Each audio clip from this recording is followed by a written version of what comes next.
Adjectives.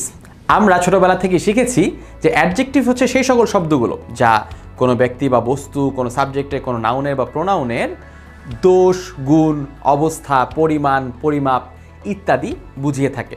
নতুন করে যদি আমরা অ্যাডজেক্টিভ সম্পর্কে কিছু বলতে চাই তাহলে আমরা কি বলতে পারি? অ্যাডজেক্টিভ কি ধরনের হতে পারে সেটা নিয়ে একটু আলোচনা করি। আমি একদম ক্লাসিফিকেশন মুখস্থ করাতে চাই না আপনাদেরকে, কিন্তু তবুও আমরা একটু মাথার মধ্যে ম্যাপ করি যে কি ধরনের অ্যাডজেক্টিভ আমরা আমাদের আশেপাশে দেখতে পারি।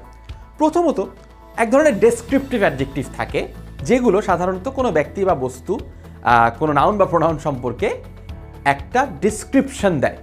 Beautiful, ugly, short, long, big, huge, small, tiny, ছোট, বড়, খারাপ, সুন্দর, ভালো ইত্যাদি ইত্যাদি, এগুলো ডিসক্রিপটিভ। এর বাইরে আমরা সংখ্যাকেও অ্যাডজেক্টিভ হিসেবে ব্যবহার করি। আমি যদি বলি 6টি কলম, 6 পেন্স, এই যে 6টা কলম আমি যে বললাম, এই 6 এটাও কিন্তু অ্যাডজেক্টিভ, কারণ কলমের পরিমাণটা বোঝা যাচ্ছে এই 6টি শব্দের মধ্য থেকে। সংখ্যাকেও আমরা সাধারণত দুইভাবে ব্যবহার করতে পারি সকল ক্ষেত্রে। প্রথমত আছে কার্ডিনাল নাম্বারস। কার্ডিনাল নাম্বারস হচ্ছে জাস্ট নাম্বারস, 1 2 3 4 5 6 7 8 1 মিলিয়ন, এই যে কোনো নাম্বারই একটা কার্ডিনাল নাম্বার। অর্ডিনাল নাম্বার বলে আরেকটা জিনিস আছে, সেটা হচ্ছে ফার্স্ট, সেকেন্ড, থার্ড, ফোর্থ। আমি যদি বলি যে দ্য ফোর্থ রোটার সম্পর্কে একটা গুরুত্বপূর্ণ ইনফরমেশন আপনাকে দিলাম। কোন রো? Fourth rho. সো ওই রোটার একটা বৈশিষ্ট্য তো আমি আপনাকে বললাম, যেহেতু রোয়ের একটা বৈশিষ্ট্য হচ্ছে ফোর্থ, সেভেন্থ, 11th, সেই ক্ষেত্রে এই ফোর্থ, ফিফথ, সেভেন্থ, 11th এগুলো ওই রোয়ের ক্ষেত্রে একটি অ্যাডজেক্টিভ। ওই বাক্যে এই 7th, 11th এই শব্দগুলো একটি অ্যাডজেক্টিভ। আমরা প্রোনাউন পড়ার সময় পজেসিভ অ্যাডজেক্টিভ সম্পর্কে শিখেছিলাম। আমরা পজেসিভ প্রোনাউন দেখেছিলাম, পজেসিভ অ্যাডজেক্টিভ সম্পর্কে দেখেছিলাম।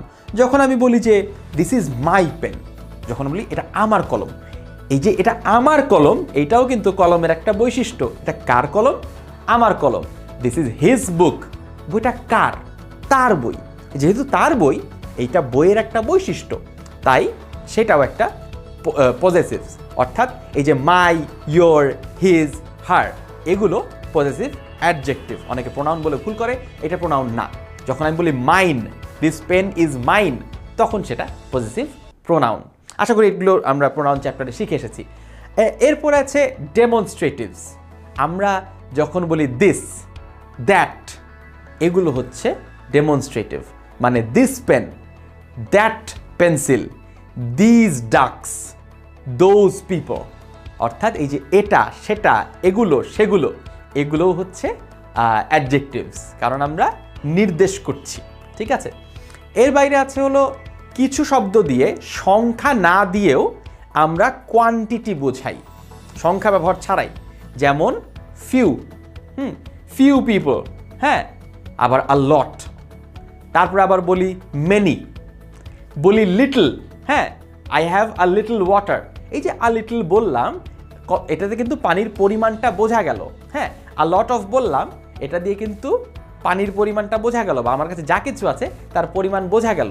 যেহেতু পরিমাণ বোঝাচ্ছি শব্দগুলো দিয়ে, তাই সেগুলো কিন্তু অ্যাডজেক্টিভ।